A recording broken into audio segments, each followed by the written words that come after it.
Good afternoon, everybody. Thank you so much for having me here, and thank you so much for the audience for coming in for the discussion today. The next 1.5 hours, we're going to have some experts talk about. I'm calling the others experts because they have so much more experience in doing this work, about why fortification matters in the larger context of when we're talking about malnutrition. And I'm just going to take about 10-15 minutes to set the context as to why fortification and what is the current status of malnutrition. How do you articulate malnutrition in ways that are, contextualized and grounded in our understanding? What is the global nutrition challenge? The challenge is that 1 in 3 people worldwide are malnourished in some form or the other. And when we're saying malnourished, we're talking about largely 3 things. One is undernutrition, which is calorific or protein deficiencies, micronutrient malnutrition, which is deficiency of some form of vitamins or minerals in the body, or the rising obesity challenges that are clearly linked to NCDs. 1 in 5 deaths worldwide are linked to poor diets. When it comes to specifically when we're disaggregating it to population levels, preschool-aged children, 1 in 2 are micronutrient deficients in at least 1 micronutrient, and 2 in 3 women in reproductive age. A sort of a context across the globe, you have South Asia and Sub-Saharan Africa, 9 in 10 women have at least 1 form of micronutrient deficiency, which is the same in India. It's not so bright in other developed nations as well, so it's a global concern. 1 in 3 women in the United States, 1 in 5 women in the United States and UK, and 2 in 5 women in India have iron deficiency. So micronutrient, and that's why it's called a hidden hunger, because it's so insidious. The results of it or the nutrition outcomes of it is not so obvious, but it has multiple effects across physical, cognitive, and social, and the economic level as well. When we talk about major concerns on public health and nutrition like high blood pressure, anemia, overweight or obesity, stunting, wasting, and type 2 diabetes, all of these have one thing in common, that poor diet is one of the major determinants and malnutrition is one of the major determinants for all forms of these health concerns. When we're looking at the big picture around poor diets, we know that over 2.8 billion people across the world cannot afford a healthy diet, and challenges like COVID, like climate change, like ongoing conflicts across the world are only going to exacerbate this, and how it's limiting access to food, it's increasing in prices of foods, and so this number is probably set to increase as we move further in the near future. 2 billion are affected by micronutrient deficiencies. We know now from the recent, about 6 months old Lancet publication that this 2 billion is a significant underestimation, that, there are about 3 billion people in the world who have at least 1 form of micronutrient deficiency. Even in this very room, if we reflect on it, 1 in 2 people will have some form of deficiency. I mean, you don't need to put your hand up, but just a reflection of it. Like, I know I am deficient in vitamin D and B12. And so, it's the reality. It's not an abstraction when we're talking about micronutrient deficiencies. So the idea here is that poor quality diets is a reality, that we are not getting the sufficient macro and micronutrients from our diets. And there are several factors that affect this when it comes to, how food is produced or how food is consumed. We'll talk about that in the Indian context in some time. But the bottom line is that food systems have to consider this when it's talking about food production, how food travels in terms of the food environment, how food reaches your retail and wholesale shops, how it reaches our household and what we consume, all of this has implications on, all of this influence what is our nutrition outcome. So for us to look at nutrition outcomes in isolation, we miss an opportunity to address it effectively. And that's where the whole food systems point of view comes into picture, that if we want to make sure that micronutrient deficiencies are a thing of the past, or malnutrition are a thing of the past, then we need to also look at what kind of food is produced, how is that food traveling, what's the food waste, what's the nutrient loss of that food by the time it reaches our table, and what kind of food are we able to afford, are we able to access, and are we able to consume. And it's a complex pathway, the food systems pathway, but that's what is needed. It's not just about what we eat. It's that entire web that links to how and what we eat. So what's the nutrition canvas like in India? Sorry. We have, if we look at a mapping of vulnerable population groups, we know that women, mothers or women in the reproductive age or pregnant women have significantly high levels of anemia. More than 1 in 2 people have high levels of anemia. Among children, there's high levels of stunting. Clearly, of course, we've seen decrease in stunting and wasting levels over the past decades, but it is not decreasing in the levels that it should be decreasing, and that's what is worrisome. And that's where multiple pathways of interventions is needed to address it. Adolescent population, again, 56% of adolescent girls and 30% of adolescent boys are anemic. And many workers, for instance, subsistence worker farmers and smallholder farmers are vulnerable to nutrition outcomes. And one illness episode in the household puts them back into the trap of poverty and health concerns. Low-income population groups, again, very often nutrition does not become a priority for low-income groups because survival in itself becomes a priority. So how do we put in place mechanisms to ensure nutrition security for low-income populations remains a concern. And then there is a widespread vitamin deficiency estimated at a population level in India, where our estimation across population groups says that the deficiency is anywhere between 50% to 99% in India. Now, when we're talking about, malnutrition, yes, there are different forms of malnutrition. Let's look at, let's sort of rewind it a little bit or take a step back. I'm sorry, the details of it is a little vague, but I'll try to articulate it better here. When we looked at the nutrition programs that are available, for instance, the supplementation program that's there, the ANC, PNC programs that are available under health, and the PDS programs that are available, the ICDS programs that are available, coverage of these interventions, that is the number of people that it is reaching, has been increasing, which means more people are getting the benefit of safety net programs between 2015 and 2019. So in the last 7+ years, there has been an increase in the coverage of health and nutrition programs. We are producing more food. So if we look at agriculture production, the South Asia part shows significantly high production without increasing the need for land use to produce that kind of food. So there is a lot of innovation in agricultural exercise that's been done to produce more food without the need for expanding the land that is needed, which indicates, constant innovations that are emerging. So we are producing more food. We are providing more services under the health and nutrition program to our vulnerable populations, but our dietary diversity continues to remain poor. This is a data from a diet diversity quality questionnaire, which was administered across several countries. And the one that's highlighted here is India. And if we look at it, and this is for women. We take women as the proxy because, very often they are the ones who eat the last and the least. So if we take that, then that sort of becomes a baseline. So if we look at it, our data is probably equivalent to Tanzania and Sierra Leone. And this is despite us producing a lot of food, providing a lot of food at the safety net programs, but it's not translating into consumption. And this is for women. And similarly, that is the case for children below 5 as well.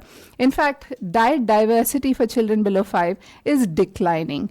So this is a worrisome, concern. And that's where, we call that the missing middle, where you have production, you have to some extent distribution, but you're not seeing consumption and you're not seeing nutrition outcomes.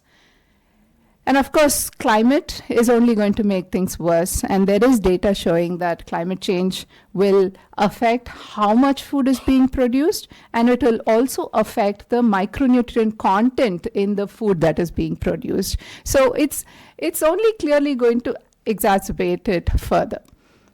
Now, a brief about why micronutrient deficiencies are important. I hope you can see it clearly, because for me it's you can see it, okay. So it's critical for, we need it in less quantities, but we need it for critical growth, physical and cognitive functioning.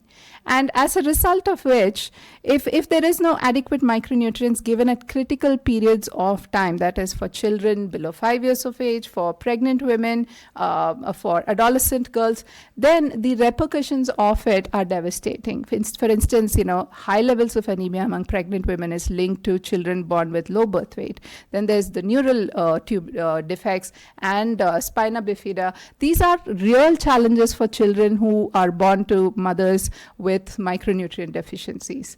It also results, we all know about rickets, we all know about night blindness. These are all linked to micronutrient deficiencies, and that was the reason. And of course, goiter is very popular. So these are the micronutrient mitigation strategies were put in place largely for such disease mitigation. And it not just is about the individual, but it's also about at a larger level population that are contributing to their maximum best. So for instance, a simple example I remember being taught by one of my mentors is that if you see a wasted child who has very severe acute malnutrition, right? And if you see them, their eyes are spaced out and there is no strong cognitive function that is happening, because the minimum nutrition that they get, their body is using it for survival.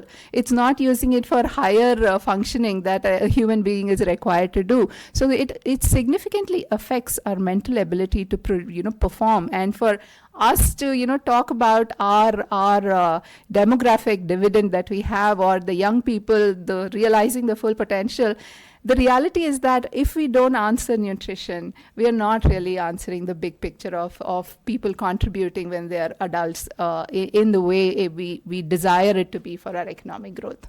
So I'll move quickly a little bit to what are the options? The micronutrient health has multiple pathways that it can address, right? For instance, I'll start with the most obvious one, diet diversity. Our food should be so good and so diverse that all the essential micronutrients and macronutrients that we need, we should be able to get from our food. But that's not the reality. And by that, I mean, all of us should be consuming, 3 types of vegetables, 5 types of, fruits, eggs, milk products, dal, probably animal products if you're a non-vegetarian. But how many of us can look back in our last 24 hours and say, I've had 5 types of fruits or 5 types of vegetables and eggs and milk and paneer and all of that? We don't, and we are the affordable group. We can have access to it. So it's so much more complicated, and we do see that diet diversity is only getting poorer. While programs have to push for this, this is the ideal that all of us should aspire for. This is an ideal that nations should aspire for and governments should aspire for. But the reality is that's not where it is now. So multiple pathways of interventions are needed. Some countries use micronutrient powders that are used at the point of consumption at the time of preparation, just before consumption. Supplementation is a major factor. For instance, we all have, the iron folic acid supplementation program, the vitamin A supplementation program. These are very targeted, population group targeted interventions to mitigate deficiencies. We also have biofortification. Binu will talk more about that as an opportunity to provide supplementary nutrition through agricultural interventions. Disease control is again something similar to diet diversity, has to be a non-negotiable, because any one episode of disease puts people back in the same path that they were. It's back to square one in terms of the struggle to get back to optimal health. So the non-negotiables being diverse diet and disease control. The other ones provide the interim support while we reach the ideal. And I'll come to staple food fortification on that, is how do we then look at all foods? There are certain foods that large populations consume. Can we look at strategies to add micronutrients, essential micronutrients, informed by the deficiencies of that population group in those foods, so that there is a supplementation, and I mean a complementary strategy and not a blanket strategy here, to provide that extra supplementary nutrition and micronutrients in the food that we consume. So these are the two areas that we are going to focus on today, with our other speakers also talking about it.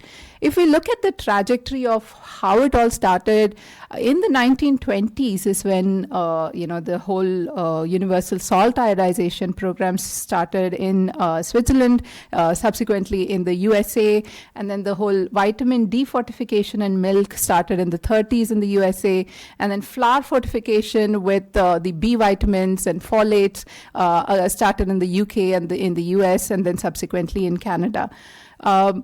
Today, there are about 143 countries that are fortifying or that have mandatory fortification of at least one food vehicle.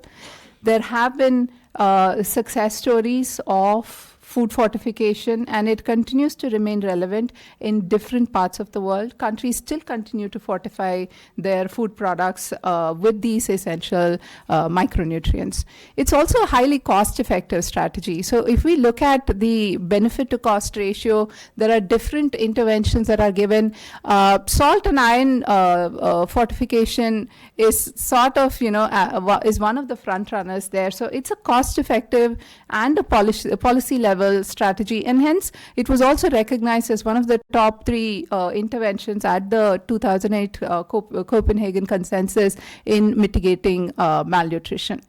Just a quick snapshot of, the comparability of what is the cost involved and what are the economic returns of, let's say, vaccines vis-a-vis fortification. We see that, the cost of full complete immunization for a child is about $45, while cost of fortification for a lifetime for an individual is approximately about $15. And the return in terms of, mitigated health cost or reduced health care costs and the benefits that you sort of the DALYs earned, or the productivity costs included, you could see that it's 27:1 for fortification, which seems to be a fairly compelling argument. Again, and this is not just about fortification, but nutrition in general. This is recognized even in our economic surveys that come out periodically, where nutrition remains a major factor in morbidity and mortality for all causes, and we now increasingly see that nutrition is also linked to mental health. So there is merit in talking about malnutrition if we are to look at achieving our goals for SDG 30, and it cuts across all of the SDGs. So this is like the baseline, the groundwork that we need to work on. In terms of timeline, in the 1970s is when some of the mandatory fortification started in some countries, and then it started getting scaled up in more and more countries across different food vehicles. And as of 2020, there are about 143 countries that have at least one form of food vehicle that's mandatory. When we're talking fortification, we are talking adding essential micronutrients to staple foods like salt, wheat flour or rice, oil, and milk. And we are not talking adding vitamins to, canned juices or donuts or biscuits. Because there is marketing that happens about, any of the high sugar, salt, fat food has that added vitamins and minerals as a major claim there. That is not fortification. We are talking, the basic staple foods which we use in our house to cook our food. But what are the things to remember? That it is a complementary strategy. I remember you teaching me, Deepti ma'am, that it's 25 to 30% of your essential micronutrients is what goes into a fortification exercise. So if we're talking, vitamin D or vitamin A fortification in oil, the standards are set in such a way that oil is not the only source from where you'll get 100% of your vitamins. It'll be 25 to 30%. So it's a complementary strategy, and we need to remember that it is not a silver bullet. Program monitoring and nutrition outcome evaluations are important. These have to be ongoing, and these have to inform the current program implementation or interventions. Why? Because of two things. One, we need to ensure that the work that's happening is as per the quality that is mandated by the government, and ensure that adequate micronutrients are available for consumers that are consuming it at the end. And nutrition evaluations are important. For decades, we would run a program. How would we know what's the health impact of it? We need to have surveys that inform us of whether there has been an improvement in vitamin A or D levels, whether there has been a deterioration of certain micronutrient levels, so that it further informs the program in terms of the tweaking of the levels or standards. So the program, that kind of an evaluation has to be ongoing. Promotion of, this is something that I've already mentioned, that promotion of dietary diversity and disease control needs to be a priority and needs to be a non-negotiable in all of these, in the nutrition interventions. Because if we don't address this, we're only addressing, we are trying to fill a leaky pan, which is only keep going to get, get worse. What is our approach to fortification at GAIN? We look at, we largely look at three food vehicles: edible oil, milk, and wheat flour. Edible oil and milk fortified with vitamins A and D, and wheat flour with folic acid, vitamin B12, and iron. And we work with more than 300 industries, and 70% of those are small and medium enterprises. These are all voluntary ones, and we have seen that voluntary fortification also works across the world. And this is a testament to that, where more than 70% of the fortifiable edible oil is already fortified. How do we do this? We provide technical assistance to industries who show willingness to start fortifying. We support laboratories in terms of the technical know-how on testing as per government recommendations. We also partner with the institutions to imagine sustainable long-term solutions for fortification efforts.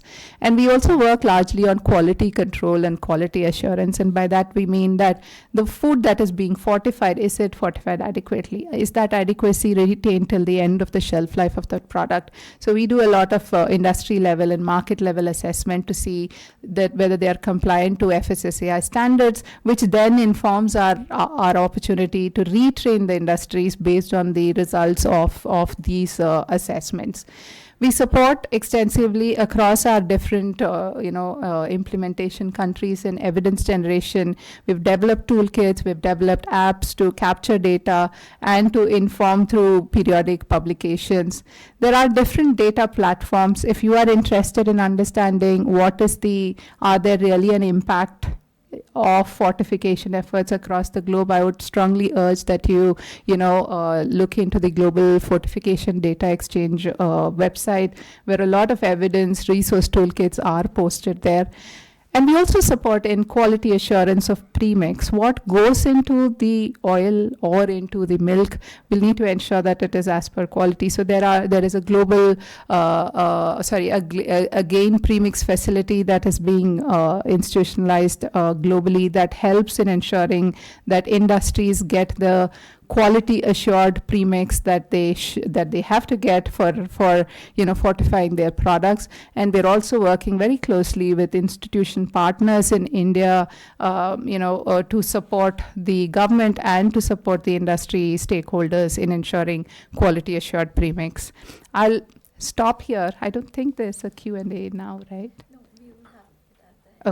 Okay. Thank you so much for your time.